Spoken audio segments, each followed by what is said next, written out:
AI platform today has an IQ of about 150. Einstein had an IQ of 170. By the end of this year, these AI platforms are going to have an IQ of around 1000 to 1500. What will you be doing in that world?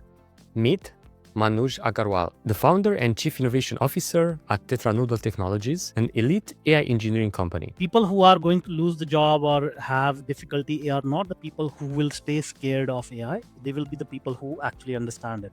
In today's episode, he shares how you can leverage your digital twin, a super intelligent version of yourself, in order to grow in every way imaginable. On top of that, we dissect how our subconscious mind is controlling almost everything that we do and how you can leverage technology in order to address that, and how to start a business by solving your own problem with the help of AI. Most people only focus on the logical part will control about 5 to 10% of your life and actions, but the subconscious mind will control 90 to 95% of your life and actions. With a remarkable track record of driving transformative change, Manuj, through Tetra Noodle, has touched at least 10 million lives and generated over 500 million in value through his expertise in technology and AI. His AI implementation framework that we discussed today have been peer-reviewed and published in the Mensa Research Journal. When you have a super intelligent digital twin, it takes 15 minutes for it to tell you what your purpose of life is. If you're scared that AI will make you irrelevant, I have good news for you.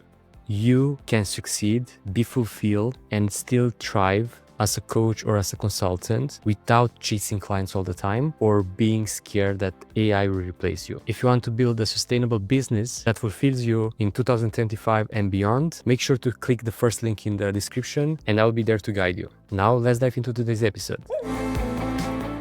Manuj, welcome to Authority in the Wild. Thank you. Excited to be here. Honored to have you. And I'm really intrigued by your story. Since you didn't start in the boardroom, you start working for $2 a day in a factory in Punjab. How that start in life shape the man you are today?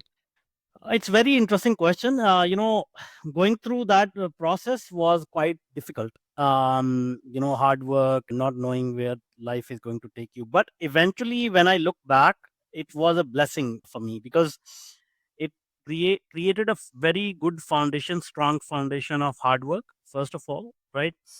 And also, anything in life you cannot do alone. So you have to coordinate everything with people. People may be good people, not good people, like kind people, rude people, whatever, right? So you have to work with people, and it taught me the importance of how to work on complex things with people, how to be precise, because in a factory you have to make sure that everything that you do is precise. If there is any misalignment, you will not know until 10,000 widgets have been produced, and that will be a waste of money. So you have to monitor every process, like in real time, and make sure every step is quality assured, right? So a lot of these things, at that time it was a difficult job. Okay, I have to do it, man, like, okay, I have to take it off. But then it seeded my mind with all these qualities that now I automatically use in my work, and that was a good thing. Absolutely, because all those hardship shape Manush from today. And speaking of hard work, because those words caught my attention, how important hard work still is in today's world where everyone is telling us that AI will help us live a more fulfilling life and we'll be able to do a lot of things, achieve a lot of things without much hard work. How true is that?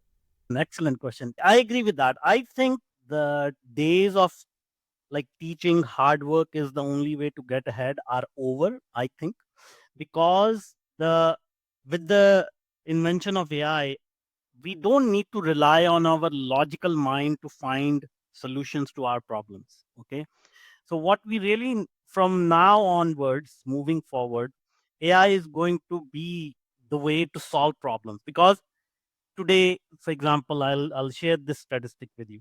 So ChatGPT or any other AI platform today has an IQ of about 150. Einstein had an IQ of 170. Okay, and as ChatGPT 5 is almost coming. By the end of this year, these AI platforms are going to have an IQ of around 1000 to 1500. That's Okay. insane. Yeah. Yeah. So now, what will you be doing in that world? The role of humans will not be to work hard or to work 40, 60, 80 hours a week. It will be to communicate with other human beings, to observe the world and understand what are the challenges faced by other humans. What does the world need? What is the value you can create using AI? And so once you figure that out, then you can just turn to AI and say, hey, this is the problem I found. Can you help me solve it in a proper way? And then you create that value in the world. So, in a way, the life will become less about like hard work. It will be more about observation, communication, empathy, those type of things.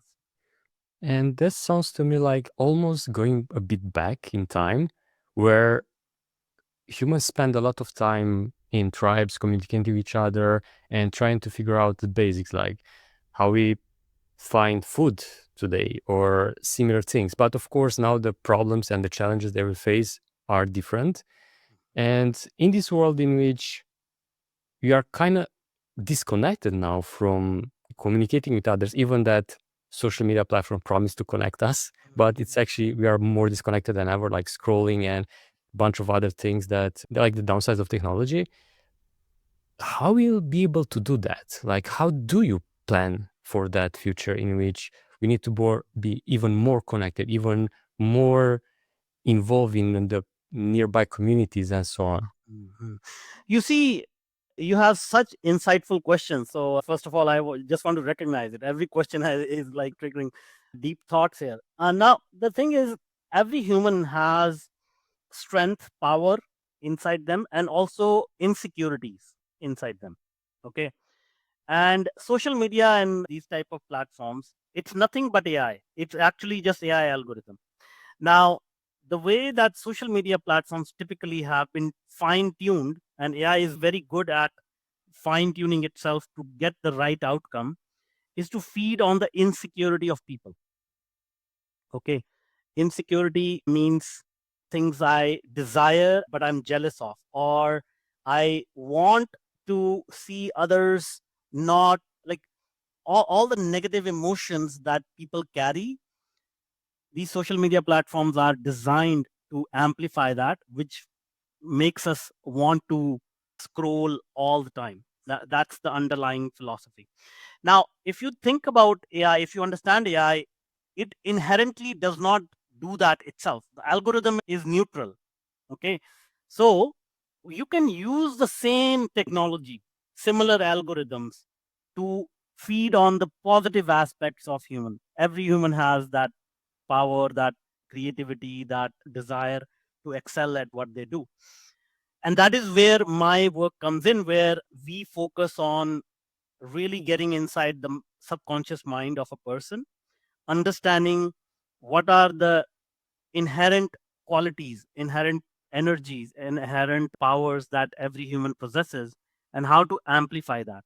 When you do that, every human becomes very capable of doing amazing things, achieving their goals quickly, getting rid of their mental stress, getting rid of even their physical ailments, because all physical ailments are a sign of some sort of a mental pressure or mental, if you will, baggage that they are carrying.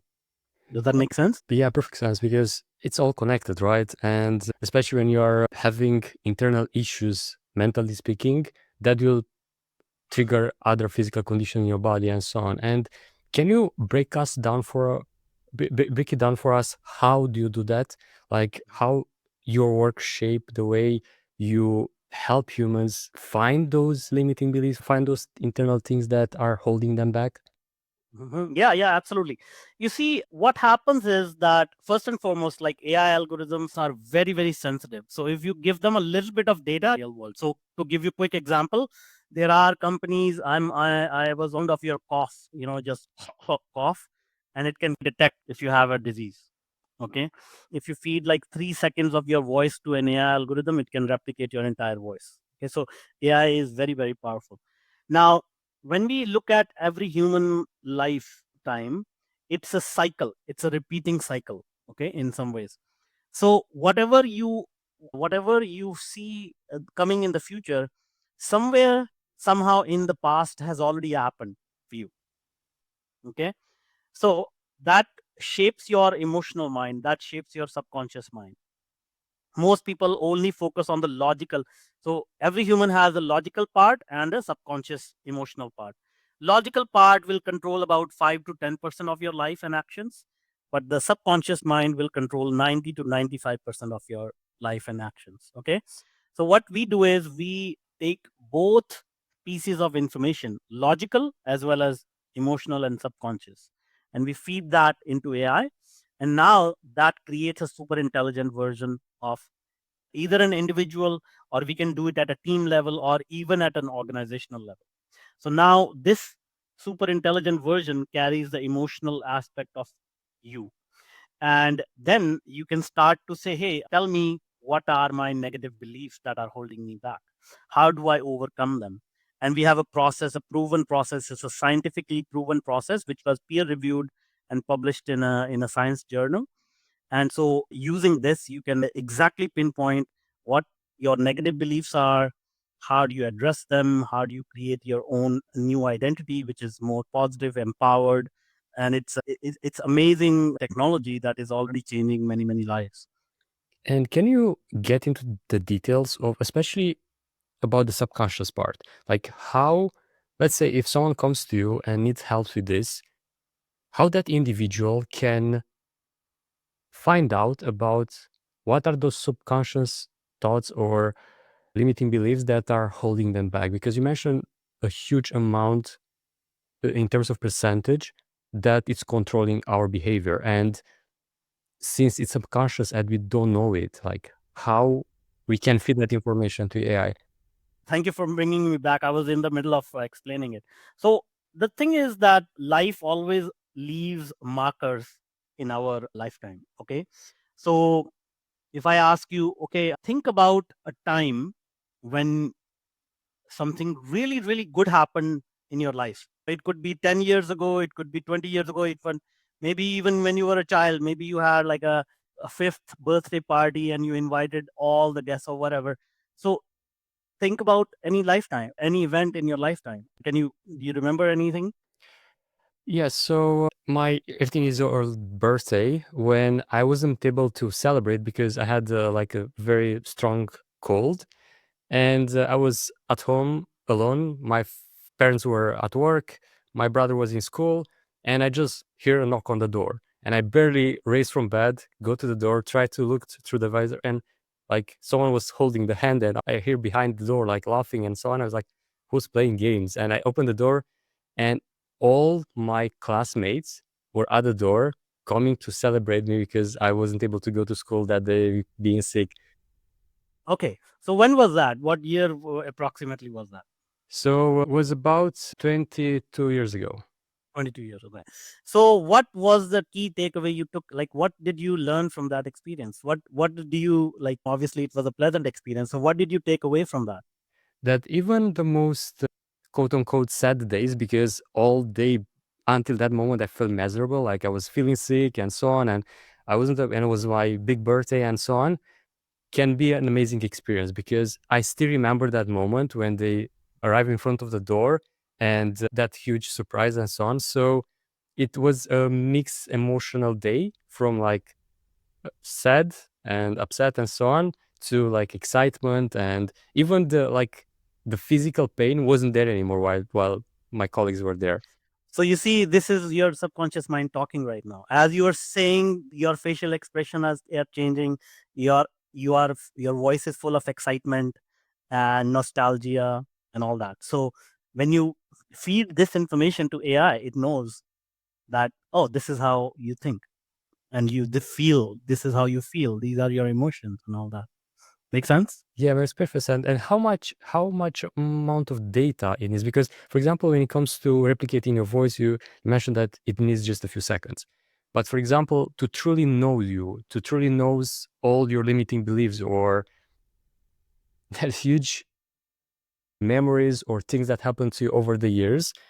No more than 20, 25. Like this is the thing, because my work is not just AI. Like I've been in AI for 20 years, in technology for 30 years, but I have also dedicated my lifetime towards meditation and neuroscience and learning about the mind. Okay, so we tend to have this kind of notion that we all are very different in terms of our belief systems, of our negative beliefs and whatnot. But when you break it down, there are only like 12 to 20 kind of negative beliefs people carry. And it just shows up in a very different, like subtle, different ways.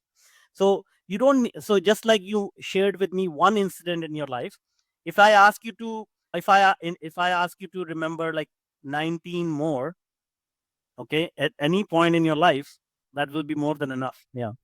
That's fascinating because indeed that's not a lot of data to be able to share, and in the same time to have this complete picture over your beliefs and so on. And it's interesting what you said that you basically have basically a handful of things, and I assume that all the others are like sub limiting beliefs, let's call them, under the main ones. Yeah. And then here is another thing, right? When you start using AI, the way I explain it to people is, think about using this super intelligent digital twin. The first day, it is like a college student you hired right after the college, they passed their degree. But as you start to work with it, they are gaining experience, getting to this digital twin is getting to know you, and it will start to become accurate and more insightful about you as you start to interact with it. So it's like the child is growing with you. That's the fascinating part because, and the power of AI, because it's always learning. And if you feed the right data and information, and even if you think, for example, to the tool that probably almost everyone that will listen to us knows, like ChatGPT, that has memory right now, like the amount of information it knows about us just by like having conversation with it, it's insane. And after this step, like after knowing yourself, what's next? Like you start using AI, it's like almost coaching you if you want. And what's the next steps after that? So this is again a very good question. See, AI is a vast ocean. Okay, so its depth is like infinite because it's a reflection of human consciousness, like the whole human consciousness, collective human consciousness. Now, how do you use it to your advantage? And that is where specific surgical, not surgical, precision tools come in. You need to know exactly where, which part of AI you want to explore to help a specific human being. And this is related to, so we have come up with five pillars for this whole process. The first one is your purpose. So once you have this digital twin, most people don't know. I mean, this has been a question for centuries. People have asked, what is life? Why are we here? What is the purpose of life? And 99.99% of the human beings don't know what the purpose of their life is. Many people actually leave society, they go to the monasteries and the jungles to really understand what is the purpose of their life. But when you have a super intelligent digital twin, it takes 15 minutes for it to share, to tell you what your purpose of life is. What's your purpose? My purpose is, this is a crazy thing that I will share with you. My purpose in life is to help 20 people win the Nobel Prize. Okay, why? So if this is something that happened during my one of my meditations, okay, I was sitting in meditation, and I just heard this voice, okay, do something with technology and help 20 people win the Nobel Prize. I was like, okay, this is crazy. And I thought, okay, I think I'm going crazy here. Like I really need to like de-stress. And a lot of people around me thought I was going crazy. But then 6 months later, I was put on a panel next to a Nobel Prize winner. So I was like, oh, okay, this is interesting. So, and then after that, I got in touch with multiple other Nobel Prize winners and all of that. So, why is a question which I don't think we should ask what the why this purpose is. It is a big enough purpose for me, that's exciting, that's aligned with the technologies that I'm working with, my understanding of the human mind and all of that. So instead of asking why, my question is, okay, how, and what is the next step, and how will it change the world and all of that. So that those are the questions I ask, and it's all of these questions have resulted in what we are talking about, what sharing with you, the super intelligent version of a human being. Because imagine if you take about, I don't know, like 200 or 300 brilliant people who are doing something impactful, like mostly scientists or researchers or what have you. Most of those people are introverts. They don't know how to communicate. I mean, I'm not pointing a finger at them because I used to be one of them. Communication is not that of a, it's a very important skill, but not many people have it. So imagine if you create a super intelligent version working with 300 people. By sheer mathematical probability and formula, 10% of them will do something so big that they will be considered for a Nobel Prize. Make sense? Yeah, and I love how you reframe the why question because I think it's the question that get most people stuck, especially in this pursuit of purpose or meaning of life and so on, because it's hard to answer. But when you reframe it to how, it keeps you on the path to achieve that goal. Like, and it's nice to have an outrageous, like you mentioned, like crazy goal, because when you have these big goals, almost certain at least parts of it will happen. And even if you have help one person win the Nobel Prize, it's still a huge fulfilling achievement, and it worth the pursuit. So I love that reframing, but still, me including, and a lot of people that I get in touch with, like you well mentioned, like most of people on this planet, they have no idea how to find that purpose. And let's say they get the help from AI to tell them what's that. How connected will be someone like a human being with the answer of a tool, if that makes sense? So the key is, again, think of everything in life as not a fixed target or something that you have just written in stone. It's a dynamic experience. So today, let's say yesterday, I work with somebody and they have no idea what to do with their life. No idea, absolutely no idea. Today, they got some idea with the help of AI. That's much better than yesterday because yesterday they were directionless, and today they have at least some direction. Now, the most powerful thing is, obviously, knowing your purpose is powerful, but the most powerful thing is everyday decisions can now be aligned with your purpose. So let's say my purpose is help 20 people win the Nobel Prize. Then I can say, okay, I got an invitation to this podcast, Authority in the Wild. Is this aligned with my purpose? Okay, it's aligned. Okay, I will go. Okay, I have to invest some money in a savings account or my business or my kids' future. What is the best way to do it, which is aligned with my purpose, right? And now every small, big, major decision is aligned with your purpose. Then in a month or so, you can say, what, like, I am doing everything, but it's something is not fitting right. Let me go back to my digital twin and have a conversation and say, hey, you told me my purpose was 20 Nobel Prize wins. Like, this sounds crazy to me. It's not happening. Can we like readjust it? Do you think like this is what happened in my life in the past 30 days? Can you help me readjust it? And it can say, oh, maybe, yeah, 20 maybe too much. Like, why don't you go with like 15 or something, whatever. And then you can continue from there, right? Now, having this kind of support and flexibility is yet another superpower. And basically, that's the beauty of any pet, right? Because you need to adjust, you need to have to be flexible, not just while the goal can remain the same or the purpose always might be variation of that. Because we might often the examples of businesses, like you have this, you think amazing business idea, you start applying that, but often it's just the first version, if you want, and the final business will be probably a variation of that or even something totally new. Exactly. Yeah. So by and large, humans had, especially like if we are talking about like 30 years, 35 years of age, their mindset is somewhat set.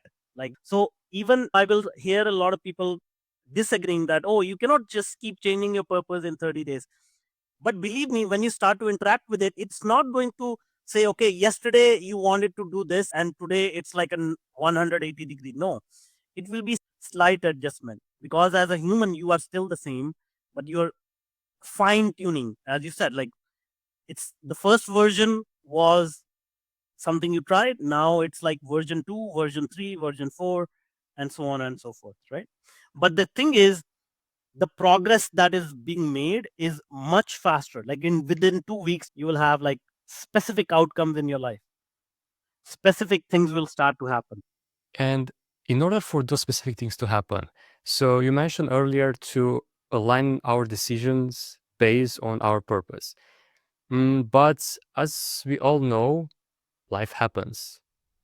Things around us derail us from the the purpose that we have, and we don't always make the best decisions. How we can still leverage AI in those situations and even try to avoid them in the future? Yeah. So first and foremost, as I said, like, first you find a purpose, then you actually get advice in making decisions, and make sure it is aligned with your purpose. So that reduces the likelihood of wrong decisions. Secondly, even if you make a decision, something didn't go right, life happens, as you said. So something doesn't go right, we say, oh, this was not a good decision. But think about your life in the past. Every hardship, every wrong decision, every backward move was an important lesson you had to learn. Without that, you could not have been here without that lesson.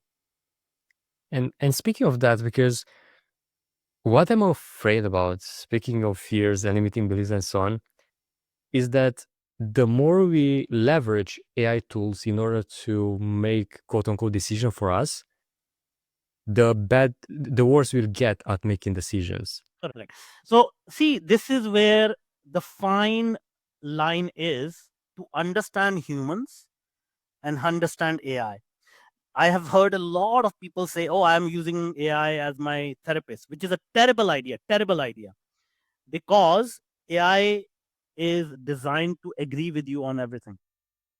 Okay. So if you have a negative belief, if you have some sort of a negative thought pattern, and you go to AI without understanding how AI works, or without understanding what is happening, it'll say, yeah, yeah, yeah, you are not to be blamed. The other person is to be blamed. So you are right. Like, just keep thinking like that. And that is the exact opposite what you should be hearing. Meaning, oh, this is where your shortcoming is. So you need to improve yourself. Now, the way that we do it is, when things are aligned with your purpose, it knows about your background, it knows about your limiting beliefs. It's like a Ferrari that you cannot hand over to a teenager. So you need to have some protocols, you need to have some process, a tested scientific process on how to, like, drive this Ferrari and get the maximum traction out of it. So it's not just we create the digital twin and say, okay, here you go, bye bye, see you. No, we say, okay, this is how you use it. These are the ways you do it. So there's a process you go through to really get in sync with this digital twin. And now you are able to leverage it without any fear of this will happen, that will happen. You feel empowered rather than worried. And that's the beauty of it, right? Because technology can have both sides. I guess the way I refer to AI is the biggest people pleaser in the world. It's like if it's not trained the right way, or if you're not using it the right way. And what you achieve there, like building this type of technology that it's allowing you to become better at as a human and evolve and so on, it's fantastic. And how did you arrive at this point in terms of coming up with the idea, leveraging your knowledge in technology and love for technology, but in the same time, the other part of your brain that it's focused on meditation and mindfulness and so on? How did you brought all those together? So all those things are raw materials, okay, in life that you get. We started the conversation with what was the experience working in the factory, and that was also a raw material, how to put systems together. But the biggest raw material in life is deep pain, okay? And I'm not talking about physical pain, I'm talking about like deep emotional pain. Like we all go through dark periods in our life, and that's when you understand what is it that you need to do in life. That pain and the other ingredients that have been given to you, that's what is the recipe that you need to make out of your life. So for me, it was going through very deep sad moments in my life, losing lot of close relationships, and yeah, just like deep pain, and then understanding what life is all about and how other people suffer, um, because of the life they create for themselves, and how to find solutions for these common problems. That's what led me to these discoveries. Why that has to happen? Like, I know it's true. Like, a lot of the things that I do today are based on those past experience and so on. But why, as human, we have to go to this experience in order to say, I need to do something about it? Like, I need to find a solution because other are experiencing the same things. All right, so let's have you ever been on a roller coaster? No, No. Okay, why? not because I'm afraid or anything. Just I wasn't in that particular situation to experience this. But I can understand. Yeah, have you done anything that, like, of I'll give you an example. Like, I'm afraid of heights, okay, but I did bungee jumping and I go on roller coasters just to face my fear. Yeah, so I I'm afraid of dying by drowning. Still, I spend a lot of time in the ocean, swimming. Even with sharks, I was afraid of sharks. So I was facing my fear multiple times, if that helps. Yeah, exactly. So there you go, right? So when you ask me why do we have to go through pain, imagine, like, humans are called human beings, not human doings. Okay. So life is meant to be just like relax, chill, okay, just be. Now, that means as a species, we are lazy and we want convenience and luxury and somebody to take care of us, right? And we don't want pain. If we don't have pain, we'll still be sitting in our caves and just enjoying raw meat. Exactly. Make sense? Yeah. Now, the pain of getting up every day, looking for new food every day, and having all these challenges, cold and weather, said, oh, like, let me think of a way to kill a big elephant so that I'll just eat their meat like for 30 days and I don't have to like hunt for food every day. So looking for convenience, looking for solutions in the same time. Exactly. So the pain is a trigger that tells you, hey, there is something that I need to fix here. I need to find a solution for this. You see? Yeah, and that's the seed, right? Like that's the seed. And I'm pretty sure everyone that is watching or listening to us right now in this particular day experience something they can find a solution for. And maybe it's not a single occurrence, it's something that they experience for a long time and they are capable of finding a solution because they are their future business ICP, if you want, right? They know so many characteristics about the person that is experiencing the problem and they can find a solution.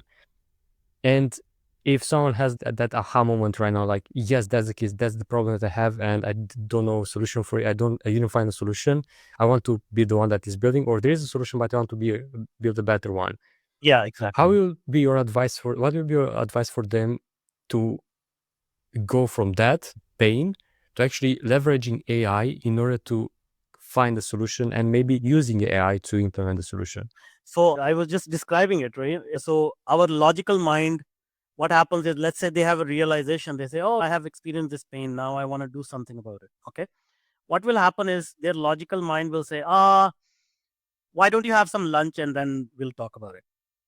All right. So he has lunch, and oh, I have to send some emails and make phone calls. Okay, why don't we do something like we'll do it over the weekend? I have some free time over the weekend. I'll do it over the weekend, right?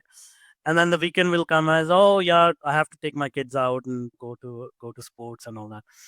Logical mind will always kick in and say, no, no, you cannot do this. This is not going to work. You're wasting your time. People are going to laugh at you. Just stay where you are right now. And that's where this having a super intelligent version of you comes in, where you just talk to it and say, hey, this is what my idea is. What do you think I can do? And then it will tell you what you can do in the next 5 minutes. No, not like make a grand plan, make a business plan, go talk to investors. No, no, no. Just simple thing. What can I do in 5 minutes?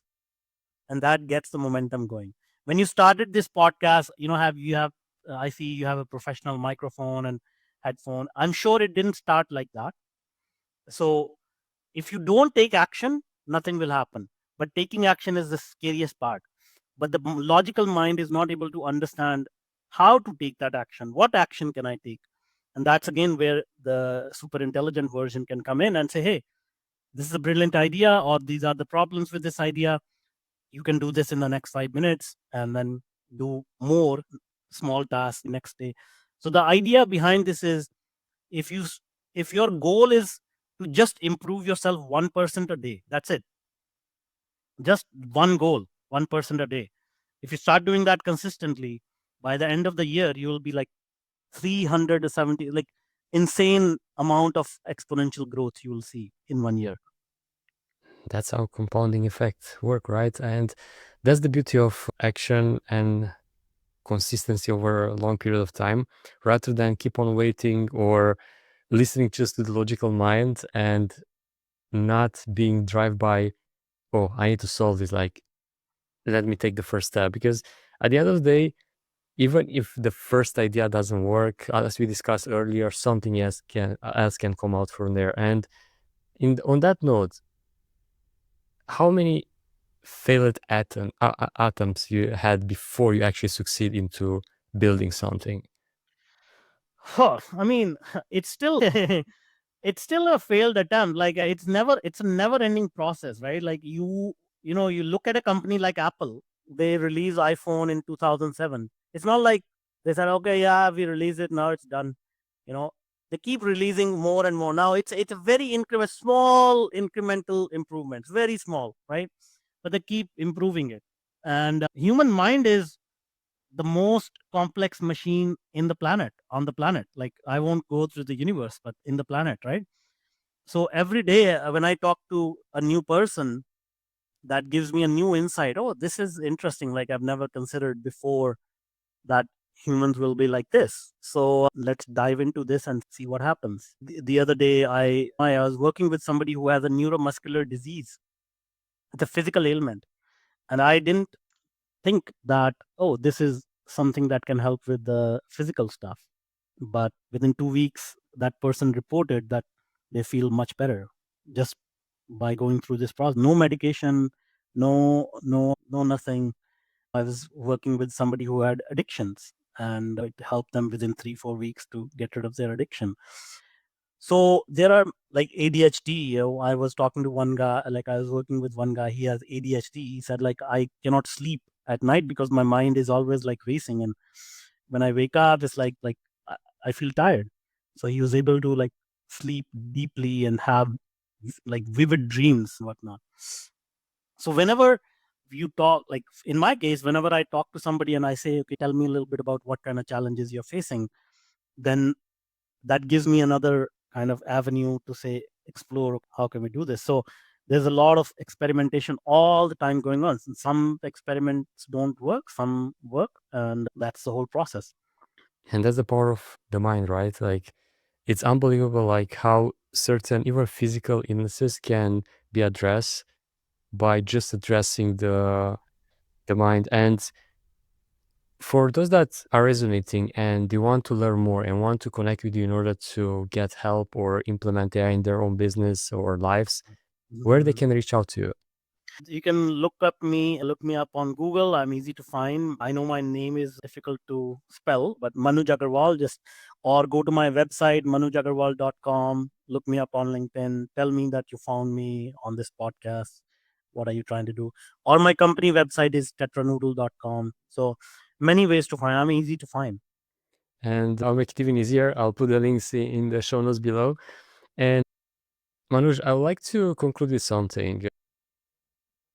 Let's say the person listening is not technical and it's scared by AI taking their job, taking the food from the table, and they want to do something about it. Where they should start in order to not just leverage this technology, but embrace it, learn it, and so on. So I will say one thing, right? Like, if you're scared, I will say run towards it. Whenever you are scared, that life is giving you a signal to run towards it, meaning overcome your fear. Just like we were talking about, you were scared of water and then you spend time in ocean.